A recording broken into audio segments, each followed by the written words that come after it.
안녕하세요. 반갑습니다. 이금수입니다. 자, 오늘 여러분들 조금 많이 달리죠, 그쵸? 네. 자, 오늘 이제 마지막으로요, 고려의 문화 두 번째 수업 진행해 보겠습니다. 자, 일단 시작은요, 유학 쪽에서부터 출발을 한번 해볼게요. 일단 고려의 유학 같은 경우는요, 시기를 4개 단계로 끊어서 접근을 좀 해주셔야 됩니다. 초기 시기, 중기, 중기라고 하면 11에서 12, 특히 이제 12세기 이때를 주로 말을 하죠.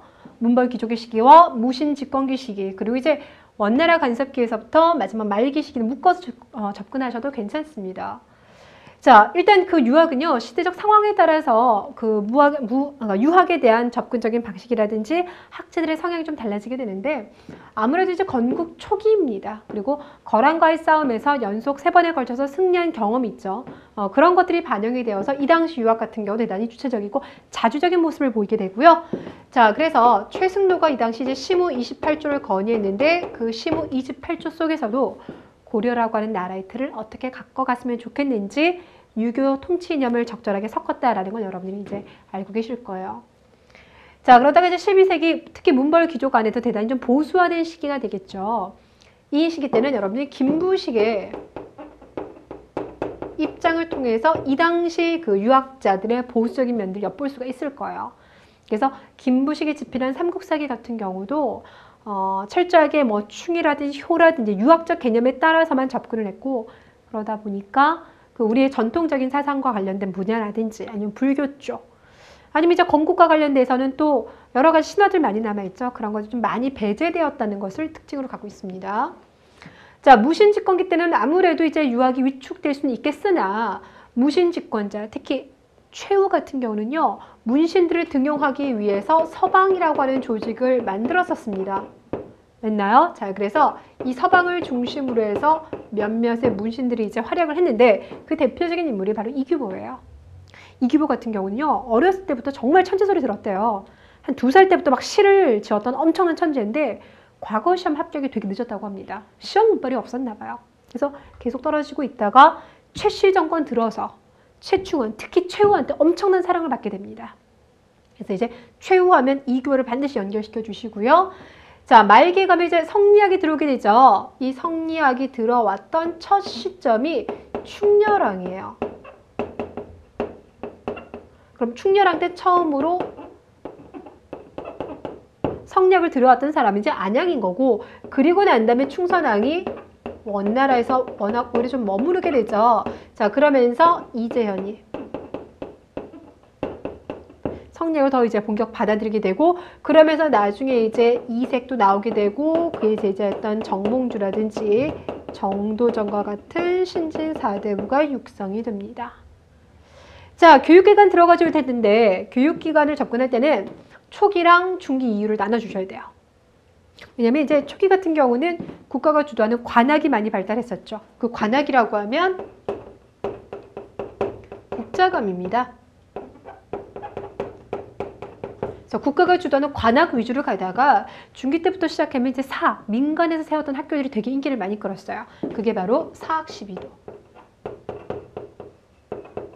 이렇게 되죠. 자, 근데 다시 갈게요.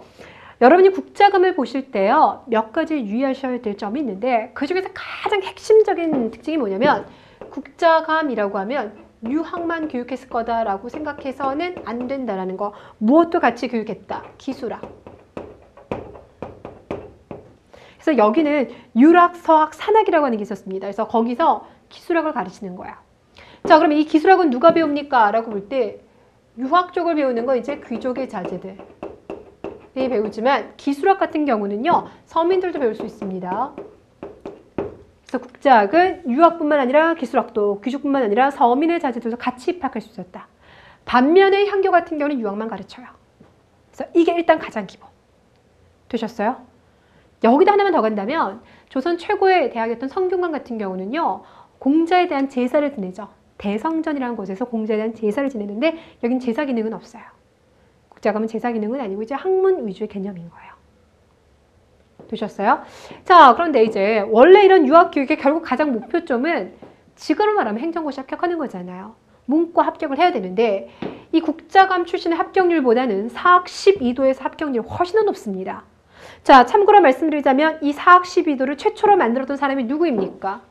최충이죠. 자, 그래서 중기시대 대주 최씨의 최충과 경주 김씨의 김부식 있잖아요. 그래서 최충이 만들었던 문헌공도. 문헌공도를 시작으로 해서 여기서 이제 합격생들을 어마어마 배출하다 보니까 사학 12도가 융성하게 된다. 자, 그럼 이제 그때부터 나오는 게 국가에서는 이렇게 이제 애들이 공교육보다는 사교육으로 이제 대학을 많이 이제 합격을 하고 과거 시험을 합격하니까 안 되겠다. 공교육 정상화 시키자. 그래서 관학 육성책들이 나오죠.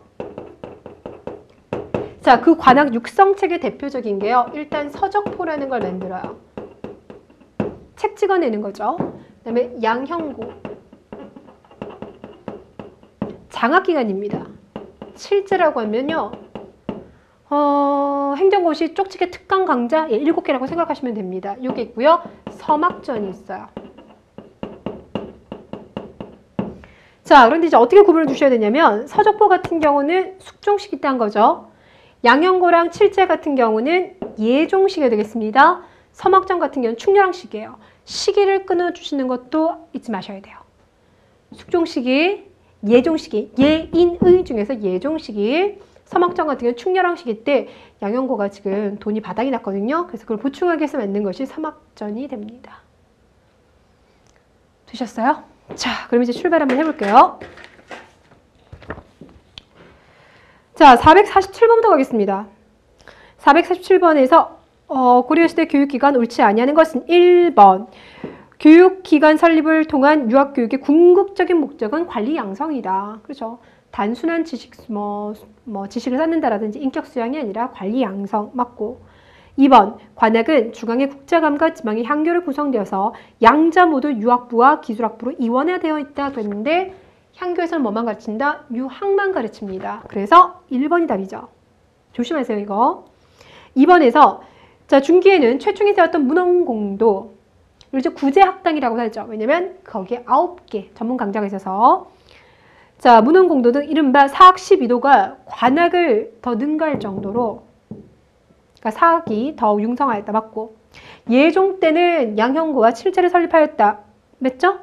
충렬한 때는 성균관으로 개칭하였다 그랬는데요. 국자감을 성균관으로 개칭을 했고 그리고 공민왕시가 되면 그 성균관을 보다 더 이제 중흥시키기 위해서 노력하였다.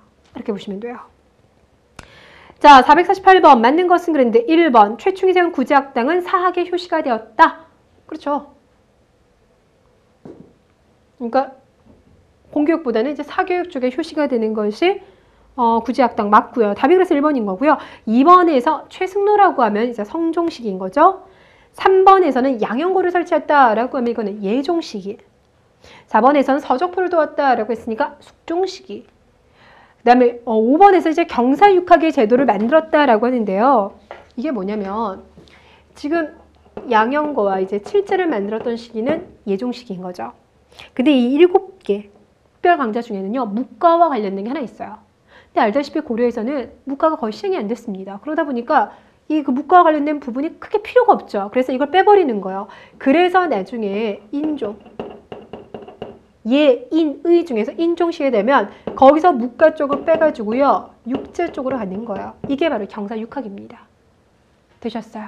6개 특별 강좌를 갖다 이게 경사육학. 그래서 5번은 맞는 겁니다. 자, 다음에 449번 고려 중기 관학진흥책과 관계가 먼 것은 그러니까 이쪽에서 나와줘야 돼요. 자, 그러니 거기 4번에서요. 경사육학의 제도 이거 말한다 그랬죠?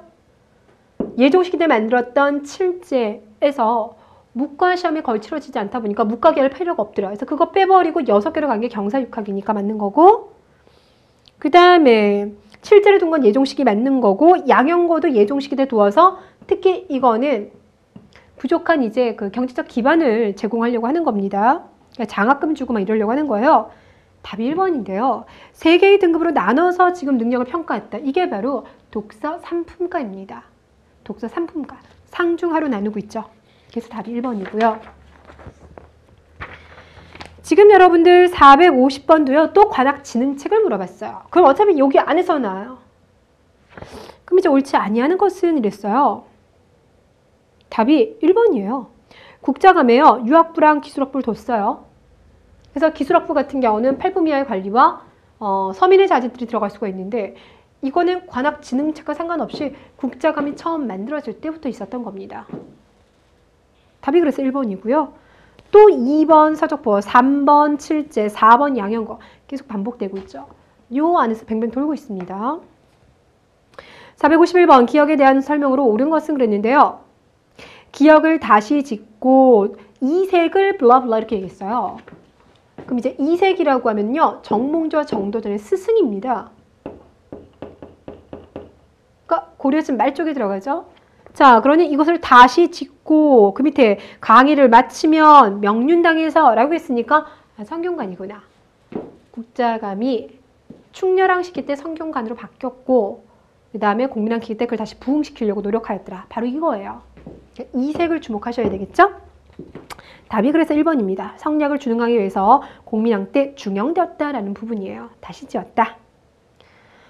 2번에서는 사원부사관은 홍문관이니까 마지막 홍문관이고 3번에서는 여러 군과 현에 설치되어 양인 이상의 신분은 입학이 가능하였다. 이거 향교.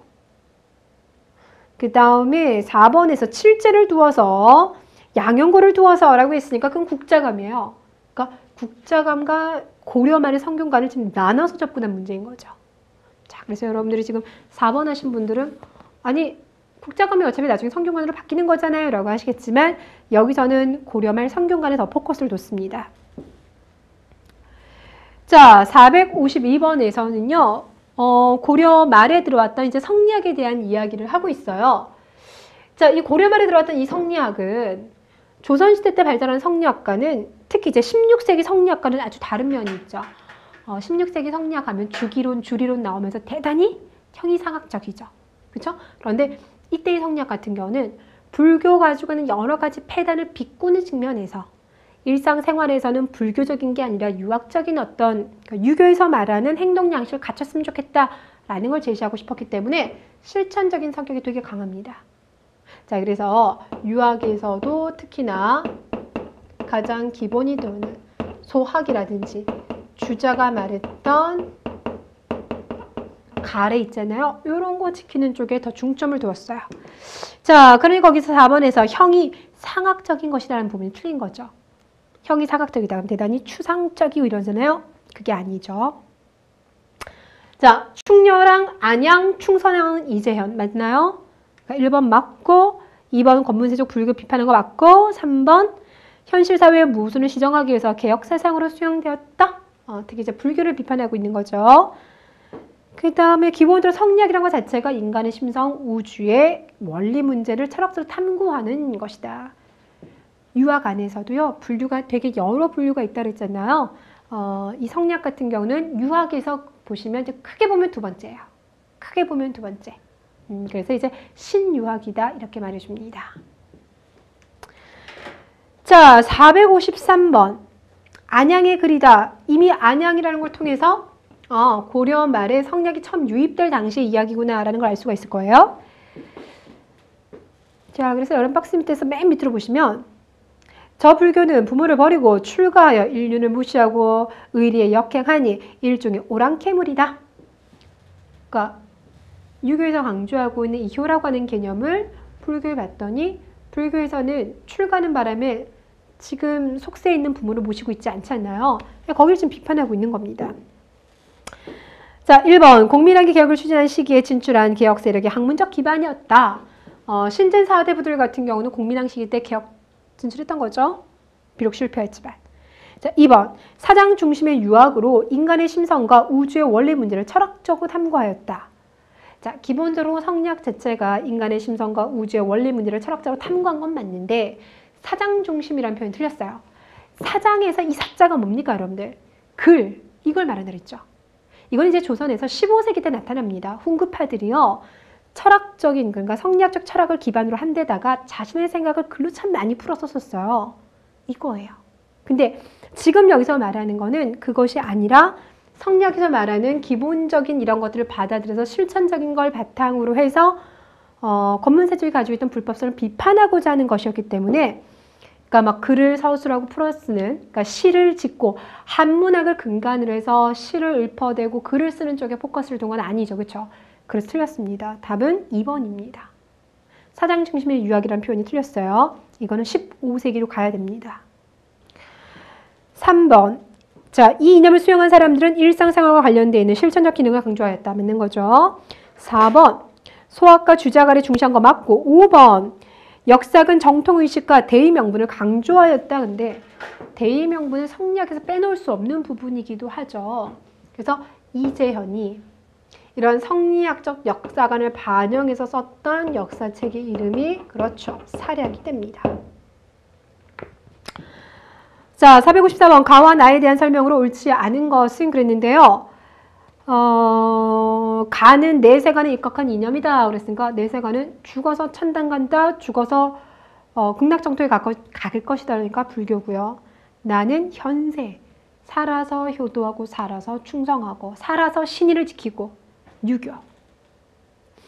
1번에서 면세 면역의 혜택을 받으면서 사회적으로 우대되었다는데 고려 사회에서 면세 면역 특권을 받은 건 승려들이고 사원이죠. 그러니까 불교 맞고.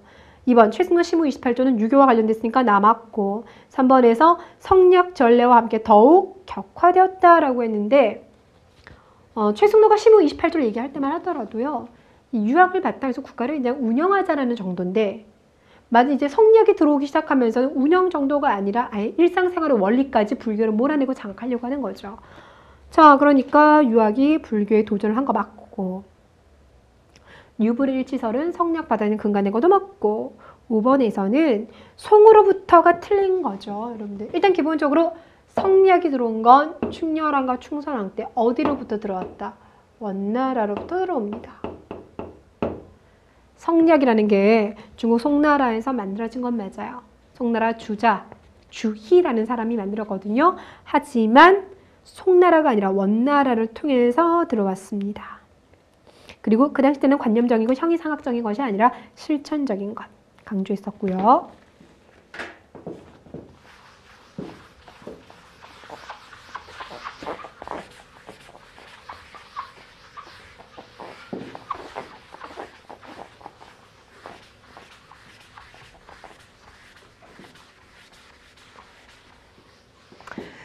자, 그 다음에는 역사서 쪽을 좀 볼게요.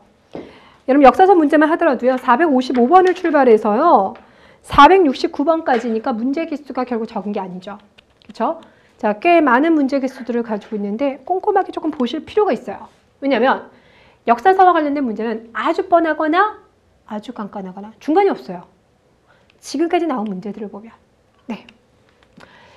자, 역사서도요. 유학과 마찬가지로 시대적 분위기를 반영하고 있는데 아무래도 건국 초기 같은 경우는 북친을 주장했었죠. 그러니까 고구려 계승의식이 엿보이고 있고요. 중기 때는 보수화되고 있었죠. 그러니까 북진보다는 안주 쪽이기 때문에 이제 신라를 더 강조하고 있고 무신집권기와 원나라 간섭기 때는 군인의 특성상 또 우리가 지배를 당하고 있었기 때문에 거기에 대한 반감으로써 예전 잘 나갔던 시절에 대해서 이제 열망을 하게 되겠죠. 고구려. 특히 원나라 간섭기 때는 고구려뿐만 아니라 어디에 주목하게 된다? 고조선에 대해서 주목했더라. 자, 그럼 이제 초기 때인데요. 여러분들이 초기 때면 이제 7대 실록이 기억나실 거예요. 요거 말고 하나 더 있는 게요. 고려 왕조실록이 있는데요. 그런데 이 둘은 지금 현재 둘 다 현존하지 않습니다. 다 불탔어요. 요거는 거란이 쳐들어와서 불탔고요. 요거는 임진왜란 때 불탔어요. 현재 남아있는 건 없다. 그럼 현재 남아있는 것 중에서 가장 오래된 건 요 중기 시기 때 나왔는데 이것이 바로 삼국사기. 자, 그래서 삼국사기는 그래서 할 게 참 많은 거죠. 일단 첫 번째는 지금까지 남아있는 것 중에서 가장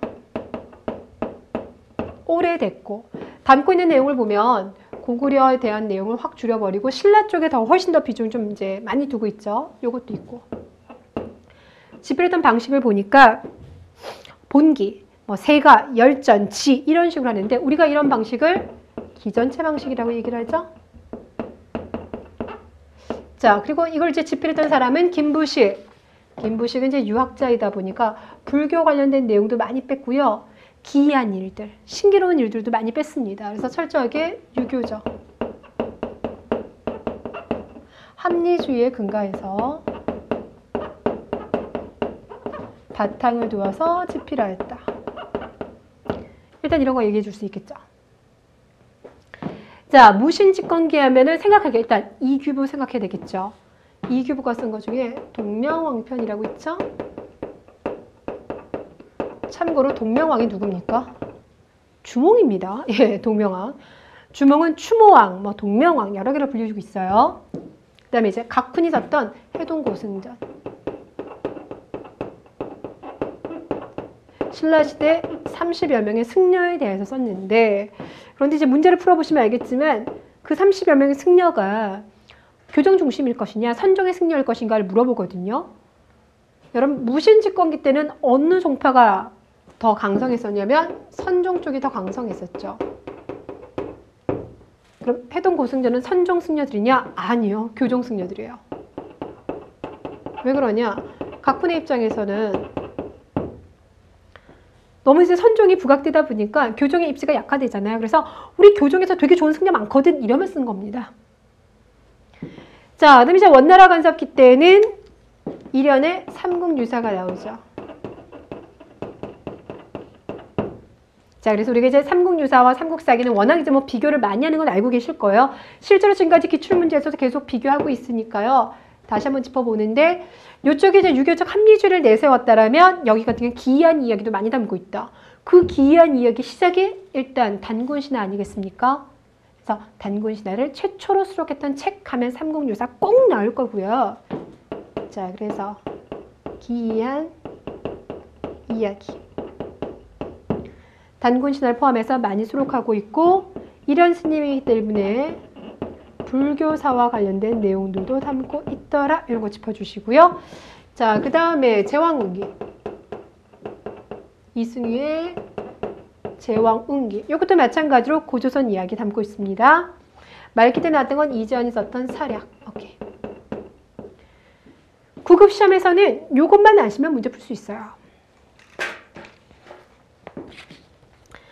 자, 456번. 요것만 아시면 풀 수가 있는데 자, 그런데 일단 여러분 이거 인지하셨어요? 이거 너무 아깝다. 그런데 이거 보시고 난 다음에 자, 여러분들에게 뭘 지금 이건 이제 정리를 한번 한 거고요.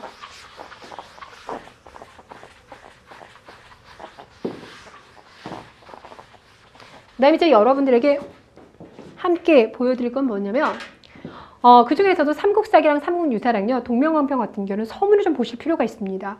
문제 보시다 보면 뭔가 계속 반복적으로 나오고 있는 거 있죠. 이들 책 서문이에요. 자, 먼저 삼국사기 서문을 보시면 성상 폐하께서 사건의 기록이 빠진 것이 있으므로 이로써 군주의 착하고 악함, 신하의 충성됨과 사특함, 나라일의 안전함과 위태로움, 백성의 다스려짐과 어지러움 등을 모두 펴서 드러내어 권하거나 징계할 수 없다. 이게 무슨 말입니까? 어느 왕께서 나한테 지금 기존에 있는 역사책에 뭔가 빠진 게 많아. 그거 가지고는 충성이라든지 뭐 안전함 이런 거 다 알려줄 수가 없구나. 그러니까 네가 기존의 역사책에서 빠져있는 내용들을 더 담아봐. 이렇게 얘기했다는 겁니다. 자, 그렇다면 이제 여기서 말하는 성상. 김부식에게 삼국사기를 집필하고 했다는 사람이 누구냐면 인종인 거죠. 인의 중에서 인종시기 때 묘청의 서경천도 운동이 일어났잖아요. 서경천도 운동 진압하고 난 다음에 인종이 집필하라고 명한 겁니다. 자, 그러면 기존에 지금 빠져있다라고 얘기하는 책이 뭐냐? 구삼국사예요.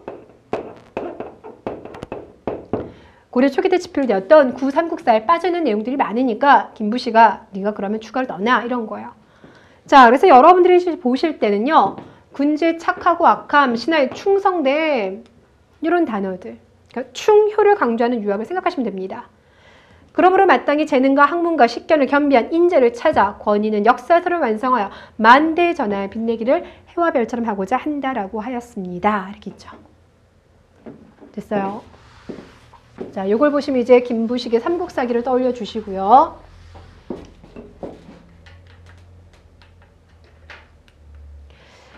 자, 이번에는 동명왕편. 자, 김부식은 삼국사기를 편찬할 때 국사란 세상을 바로 잡을 책이니 신이한 일로서 후세에 보여주면 옳지 않다. 그러니까 신비로운 일들을 후세에 전하는 건 별로 안 좋아. 그렇게 생각해서 동명왕의 사적을 매우 간략하게 다루었다. 그러니까 삼국사기에 나와 있는 그 주몽의 이야기 너무 간단하더라 이거죠. 그러나 동명왕의 사적은 변화, 신이하며 사람의 눈을 현혹시키는 것이 아니라 실로 나라를 창시하신 신의 자체인 것이다. 그러니까 거의 신적인 걸 본 거예요. 이런 까닭에 시를 지어서 기록하여 사람들로 하여금 우리나라의 근본이 성인의 나라임을 알게 하려고 할 뿐이다. 뭔가 대단히 자부심을 느끼고 있다는 거 알 수 있죠. 그래서 문제에서 나올 때는요. 이건 다 빠지죠. 그럼 다음부터 보여주면 봤더니 동명왕에 대해서 뭔가 글을 쓸 거고 그에 대해서 대단히 자부심을 느끼고 있다는 걸 알 수 있으니까 이규보의 동명왕편이라고 생각하시면 됩니다.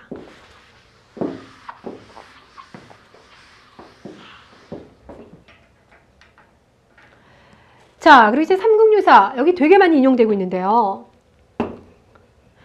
대체로 옛 성인들은 예와 악으로서 나라를 일으키고 인의로 가르쳤으며 괴상한 힘이나 난잡한 귀신을 말하지 않았다. 그러나 제왕들이 일어날 때는 반드시 보통 사람과는 다른 것들이 있다. 자, 그러니 삼국의 시조들이 모두 신기한 알로 태어났다.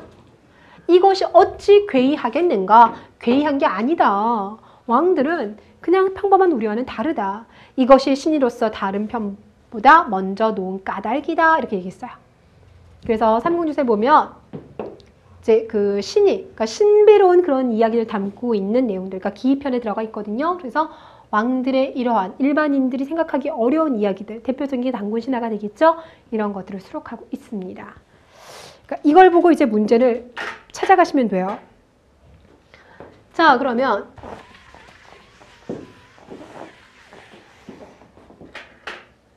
앞서 했던 것에 거꾸로 해서요. 일단 여기가 지금 삼국사기죠.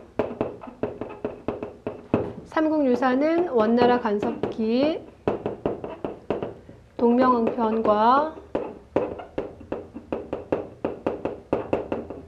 해동고승전. 이건 무신직권기, 그리고 제왕운기는 원간섭기 들어가 볼게요. 자, 446번. 다음과 같은 왕명을 받아서 편찬한 책에 대한 설명으로 옳지 않은 것은 그랬는데 다음과 같은 이라고 했으니까 여기 신부식은 아래 옵니다. 이렇게 나왔어요. 그러니까 김부식이 지금 삼국사기를 말하고 있습니다. 자, 1번에서 현존하는 우리나라 역사책 중에서 가장 오래되었다. 맞는 거죠? 두 번째, 기전체로 집필되어 있다. 본기, 지, 열전, 뭐 세가 이렇게 돼 있어요. 그래서 삼국에 대한 이야기들은 본기에 다 들어가 있어요. 3번, 고구려보다는 신라 기승 의식이 좀 더 많이 반영되었다. 그러니까 신라 쪽 비중이 높아졌어요. 구삼국사 같은 경우는요. 고구려 쪽 비중이 많았는데 그게 좀 바뀌었죠. 4번에서 몽골 침략의 위기를 겪으며 우리의 전통 문화를 올바르게 이해하려고 하는 움직임이랬으니까 몽골 침략기 그 이후 삼국유사 쪽이 되겠습니다. 자, 475번 보시면 동명왕의 이른 변화가 신비로운 것으로 여러 사람의 눈을 현혹한 것이 아니고 라고 냈습니다. 이규보의 동명왕편이죠. 1번 동명왕을 천재의 손자로 인식하고 있다. 아버지를 해무수라고 봤으니까 맞는 거죠. 2번 신라의 계승의식과 유교적 합리주의라고 했는데요. 신라 계승에다가 유교적 합리주의를 내세워서 이건 실제 일어날 것 같지 않아 말이 안 되라는 건 다 빼버린 거. 이건 삼국사기를 말하죠. 답이 그래서 2번. 자, 그 다음에 이제 동명왕편 같은 경우는 고려의 문화적 우월성을 드러내려고 한다. 왜냐면 천하에 알리고자 한다. 이렇게 마지막에 있었으니까. 그리고 4번에서요. 최충도 해동의 공자라고 했나요? 아니요. 외우실 필요 없습니다. 답이 2번이 확실하니까 그거는 그냥 보기 중에 하나구나 라고 이해하시면 돼요. 자, 그 다음 문제. 이게 지금 오류가 좀 있어요. 이게 지금 2011년도 기상직에서 나온 건데요. 보기에 보니까 대체로 성인은 예악으로 나라를 일으키고 괴이하고 신비한 것은 어쩌고 저쩌고 하면 이거는 삼국유사잖아요. 그쵸? 자, 그런데 거기 보기에 맨 마지막에 동국 이상국집이 나왔습니다. 이규보의 문집이잖아요. 동국 이상국집은. 이게 이게 오류를 지금 낸 거니까 도대체 왜 이렇게 냈는지 저도 이해가 안 가는데요. 아무튼 그래서 요 가 쪽에 지금 그러니까 요 박스 안에 들어가 있는 것은 3064와 관련되어 있습니다. 자, 근데 원문을 확인해 봤는데도 그대로 나와 있더라고요. 458번 다음 제시문의 가나다에 대한 설명으로 옳지 않은 것은 그랬는데 1번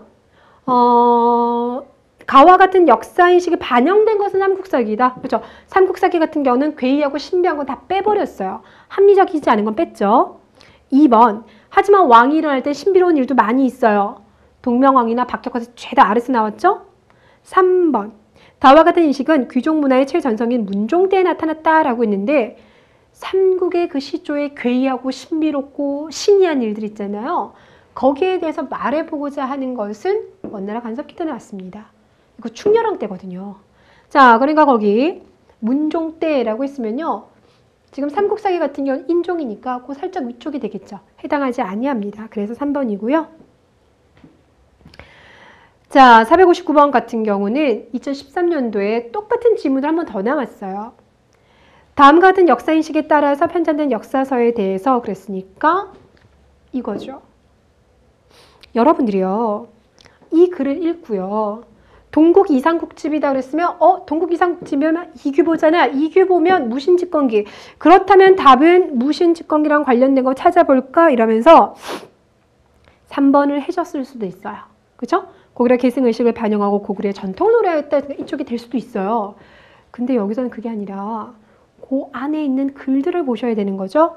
자, 그렇게 본다면 단군 신화를 수록하였다. 4번이 답이 되는 겁니다. 1번, 2번은 어차피 다 삼국사기니까 답이 안 되는 거고요.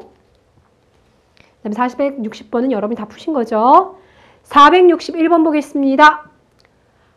자, 단군 신화를 최초로 기술하였고 불교사가 많고 기편에서 우리 고유의 설화, 전래 기록 등이 많이 들어가 있다. 그랬으니까 시점을 원간섭기.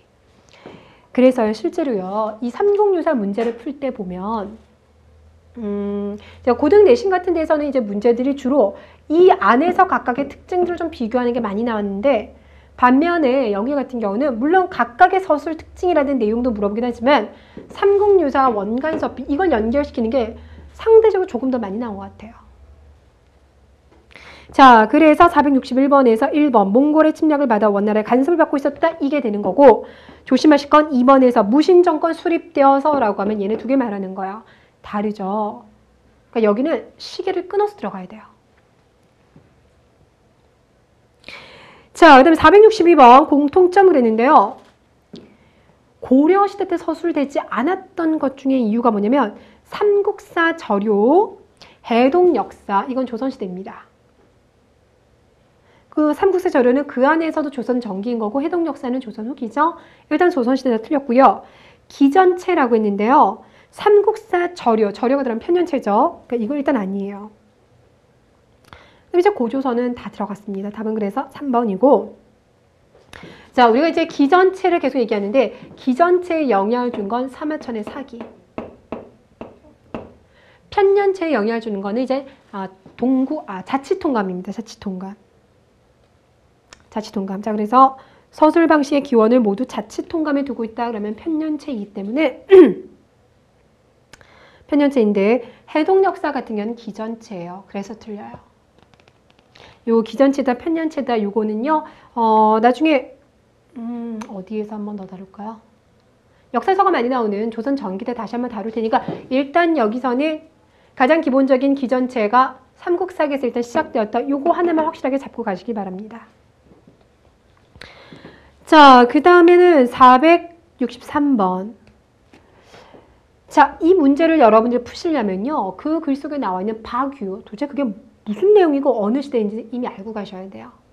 자, 이거는요. 원나라 간섭기와 관련되어 있습니다. 원나라 간섭기. 요거 외울 때요. 학생들이요. 박유가 그래서 했던 핵심 내용이 결국은 뭐냐면 고려는 일부 1처제인데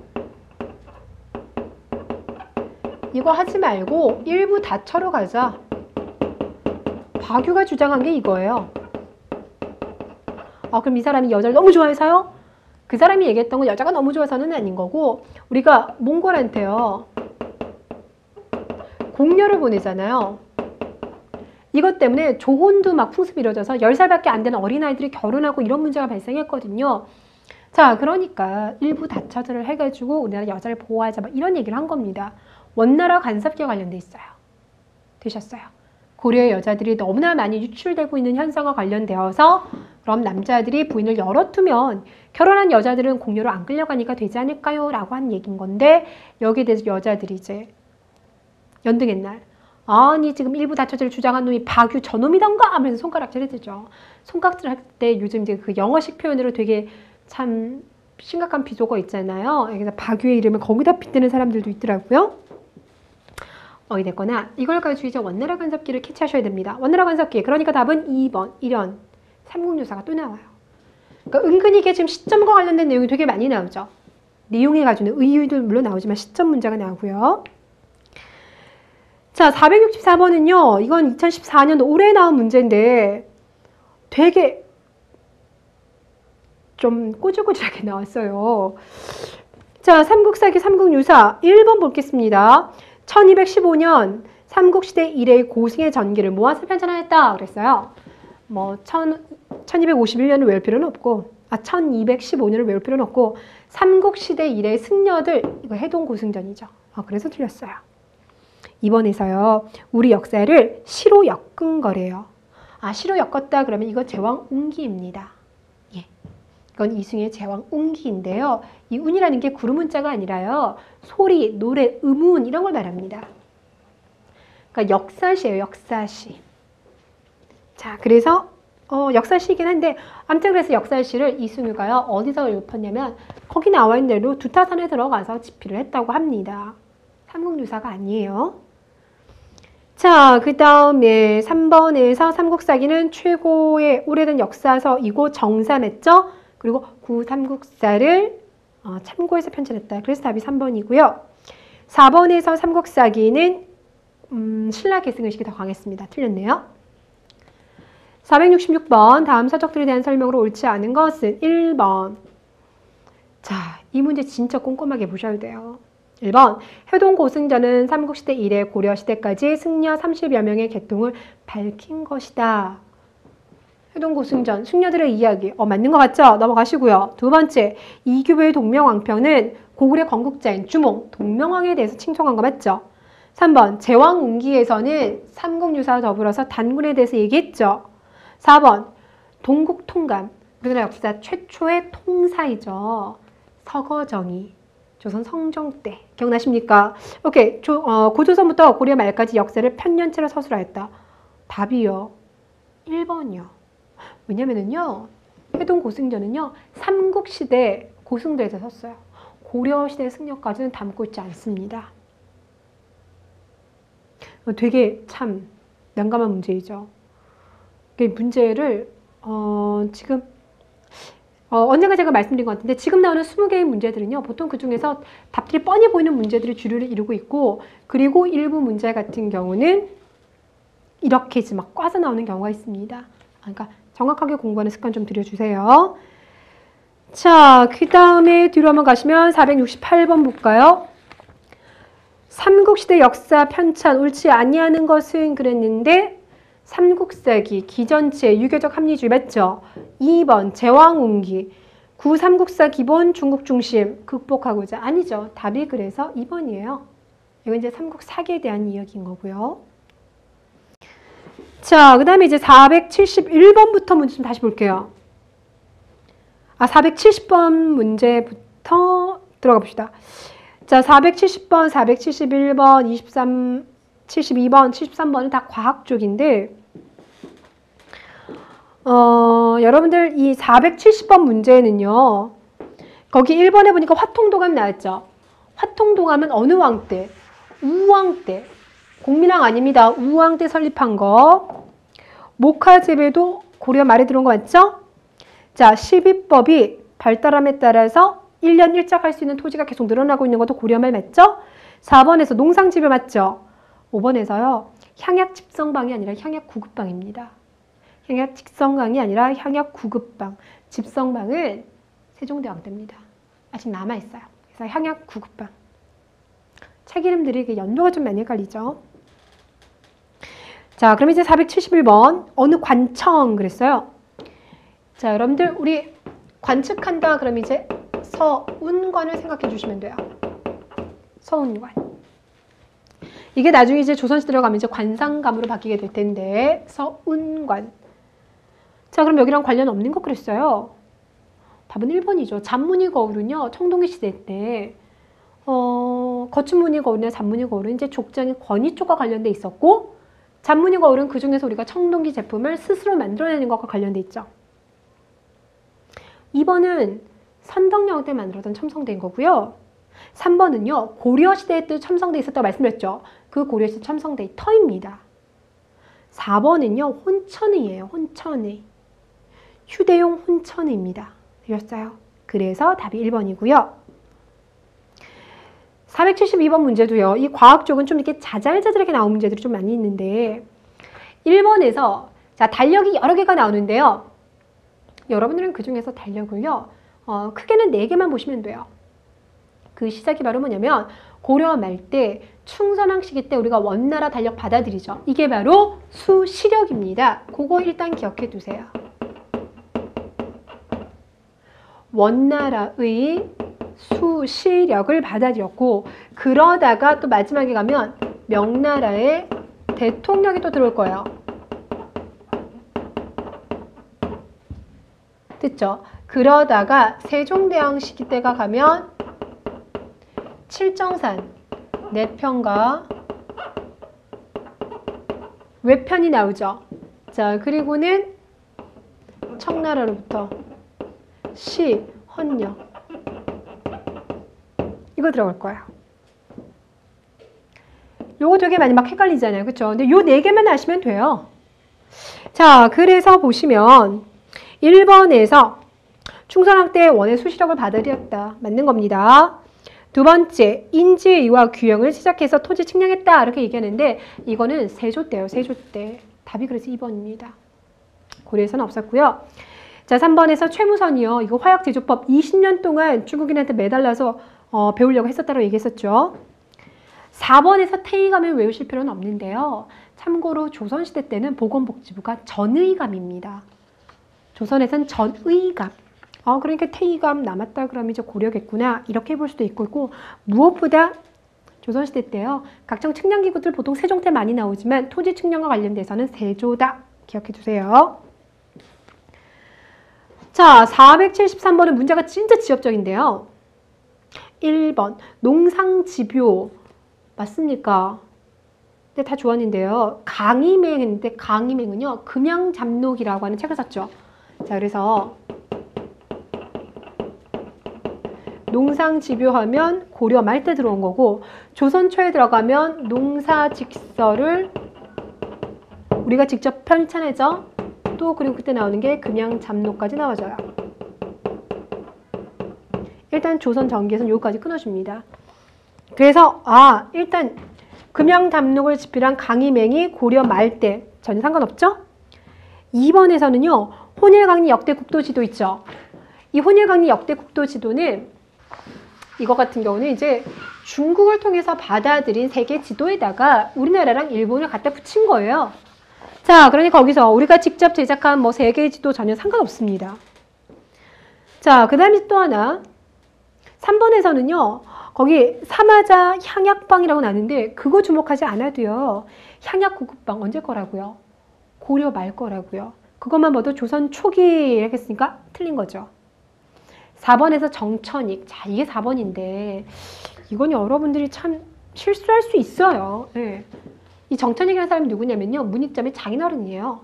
문익점이 목화씨 가지고 난 다음에 장인어른한테 나눠줘서 키워보라고 했거든요. 그래서 키운 겁니다. 문제가 정말 지엽적이었죠. 이 문제가 되게 좀 나쁜 문제예요. 그래서 나중에 답을 알고 나면 되게 허무한데요. 풀 당시에는 도대체 어떤 의도로 이렇게 꿨을까 싶을 정도로 되게 난감했었는데 의외로 답은 좀 쉬운 쪽이 있었습니다. 자, 마지막 쪽은 이제 인쇄랑 나머지 부분들을 볼 텐데요. 먼저 인쇄. 여러분이 인쇄를 보실 때는요. 이게 목판인지 아니면 금속활자인지 이거부터 먼저 구분하세요. 초조대장경, 목판이에요. 교장 또는 속장경, 이것도 목판이에요. 제조대장경, 팔만대장경이죠. 목판입니다. 상정공업 예문은요. 금속 활자로 쓴 책. 단 현존하지 않습니다. 이것도 금속 활자본. 구분하셨어요. 두 번째, 시기 들어갈 텐데 이 초조대장경 같은 경우는 언제 만나면 고려 초기. 요거 같은 경우는 고려 중기. 확실하게 얘기할 수 있는 거. 속장경 누가 집필했습니까? 의천이요. 대장경에 대한 주술서에 해당한다 그랬죠? 제조대장경 같은 경우는 고려에서도 무신직권기. 왜? 몽골의 침입을 받게 되자 최후가 강화도로 천도를 하죠? 그렇게 집필할 거고요. 상정공업 예문 같은 경우도 이거는 무신직권기 때예요. 무신직권기 때 이제 왕이 고종이 있는데 그 시기 때 집필했다고 합니다. 기록에 남아있어요. 원래 그 전에 책이 있긴 있었는데 강화도로 급하게 오면서 그 책을 안 가져온 거예요. 그러자 이 의례서를 다시 한번 찍어냈는데 그때 찍어낼 때는 금속 활자로 찍어낸 겁니다. 그리고 직지심취요절은 고려 말기. 이게 돼요. 이게 1377년인가? 그래서 고려 말기가 되고요. 자, 그 다음에 이제 편찬 목적인데요. 이거는 거란 격퇴를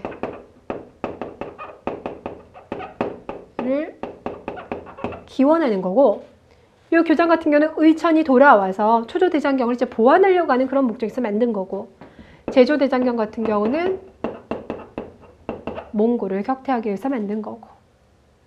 자, 그 다음에 직지심체요절 같은 경우는요. 추가로 시켜둘게요. 이게 어디에서 제조되었는지도 같이 기억해 두세요. 아, 참고로 제조대장경 같은 경우도 강화도로 천도해서 제조한 거죠. 얘도 강화도로 옮겨가서 한 거죠. 근데 요거 같은 경우는 청주에 가시면 흥덕사라고 있어요. 그 흥덕사에서 백운화상이 만들었습니다. 요거예요. 자, 474번 들어갈게요. 자, 대장경에 대해서 옳지 않은 것은 1번 초조대장경은 거란의 침입을 물리치고자 맞죠. 2번 속장경은 경율론 3장의 불교 경전을 모아서 가능한 것이다. 답 2번이에요. 왜냐면 속장경 같은 경우는 교장이라고 해서 여기에 빠져있는 론소, 경율론이 아니라 주로 론소와 같은 주석 이야기들 있잖아요. 예, 그 주석, 해설서 같은 거 이걸 달아두는 겁니다. 답은 그래서 2번입니다. 자, 그 다음에 477번 볼게요. 금속활자 옳지 아니한 것은 1번. 금속활자 같은 경우는 활자를 배열만 하면 되기 때문에 한 번에 여러 개 찍어낼 수 있는 거 맞고 2번 상정공업 예문 같은 경우는 무신직권기 강화도 가서 새로 찍어낸 거 현존하지는 않습니다. 3번 직지심체 여줄은요. 이런 문제 큰일 났어요. 용두사 아니요 흥덕사. 그런데 이거는 꼭 이 문제가 아니라 하더라도 직지심체 요절이요. 청주 흥덕사에서 찍혔다는 건 여러분이 꼭 아셔야 돼요. 워낙 중요하거든요. 자, 4번에서 공양왕이 서적원을 두었다. 직지심체 요절은 쿠텐베르크의 금속 활자 시기보다 앞서다. 얘만 하더라도 200년 이상 앞선 거고요. 얘도 6, 70년 이상 앞서고 있습니다. 서양보다 둘 다 앞서요. 478번 가장 가까운 것은 그랬는데 자, 거기 보니까 지금 이거요. 상정공업 예문이 나왔죠. 이 상정공업 예문이 언제라고요? 말기가 아니라 강화도로 가자마자 한 거예요. 무신직권기. 무신직권기 때 강화도에 가서 한 겁니다.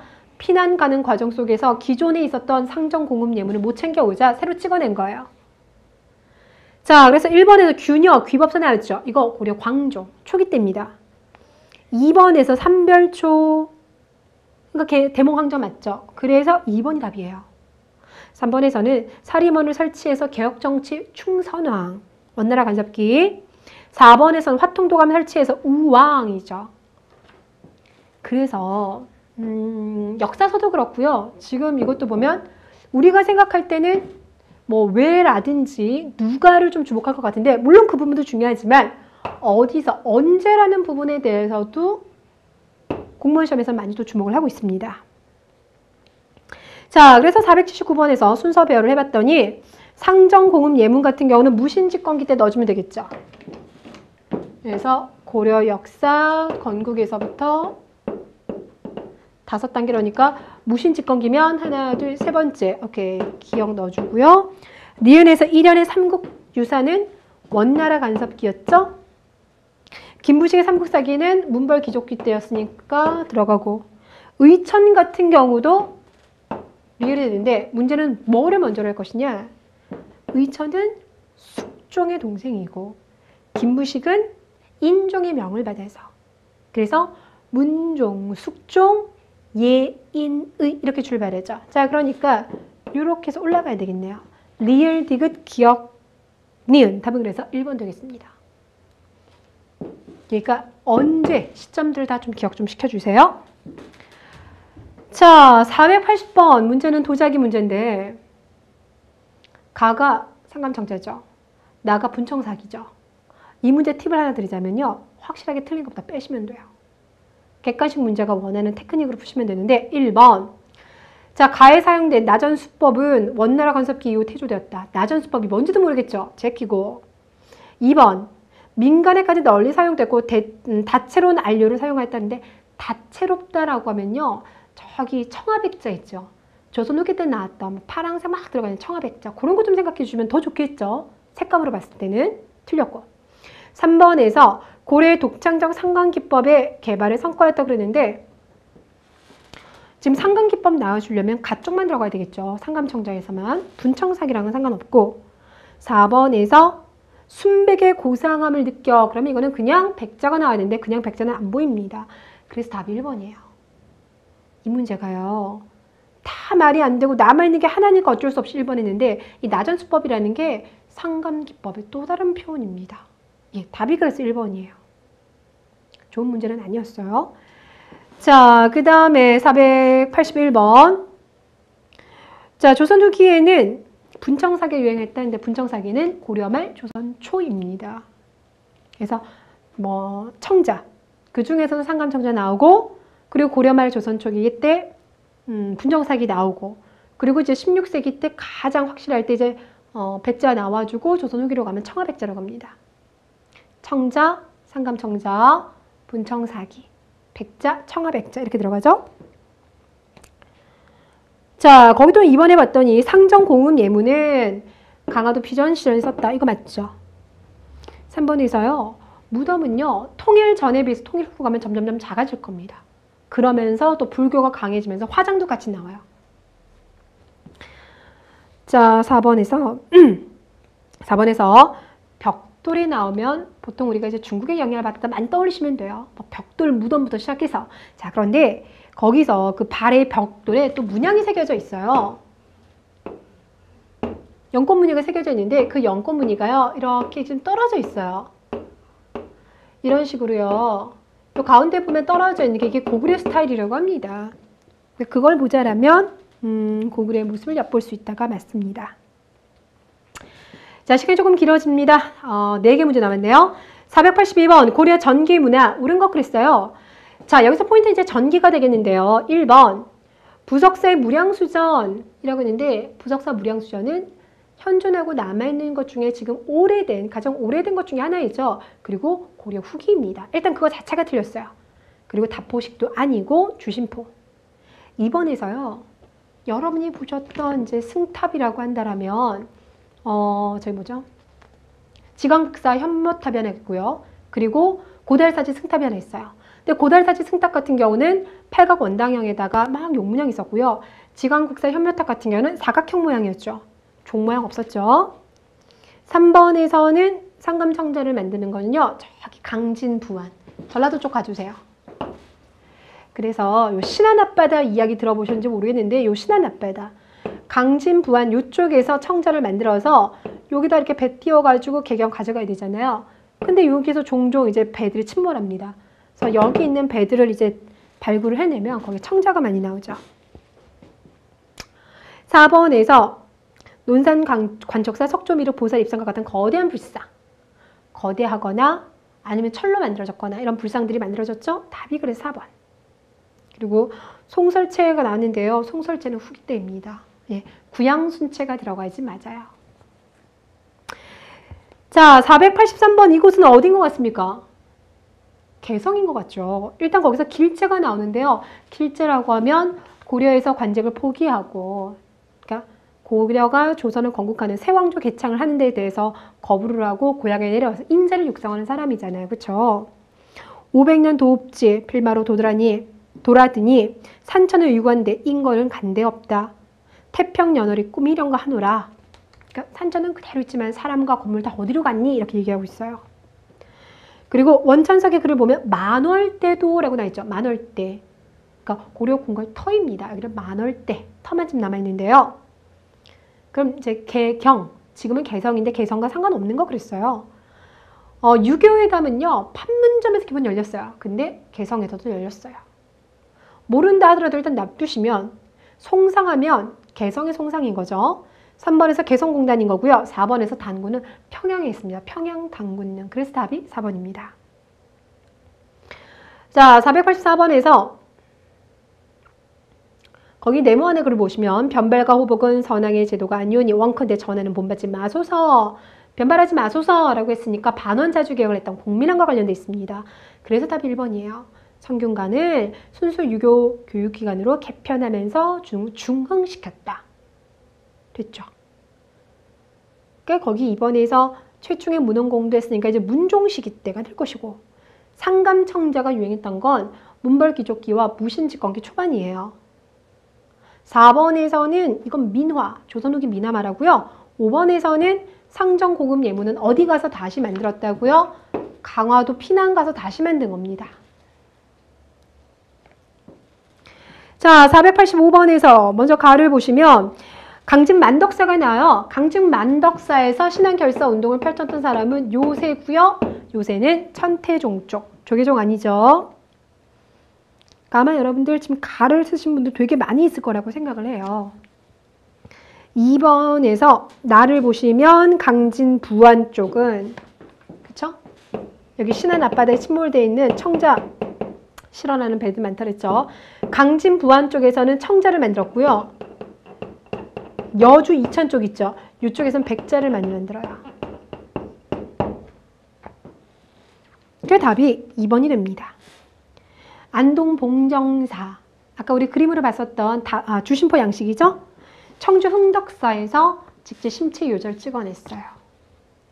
요 2014년도 법원지 9급에서 나왔던 문제가 난이도가 쉽긴 하지만 꼼꼼하게 물어보는 문제라고 생각하고 그리고 저는 개인적으로 이 정도 문제가 좀 잘 나오지 않았느냐. 그러니까 지엽적인 것 같으면서도 너무 조잡스럽지 않은 깔끔한 문제라고 생각을 합니다. 자, 이렇게 하면 여러분들 우리 고려시대 역사 마무리할 수 있겠습니다. 앞일 게 좀 많죠, 여러분들. 다시 한번 복습 부탁드리겠고요. 다음 시간부터 조선의 정치사에서 새롭게 찾아뵙겠습니다. 수고 많으셨습니다.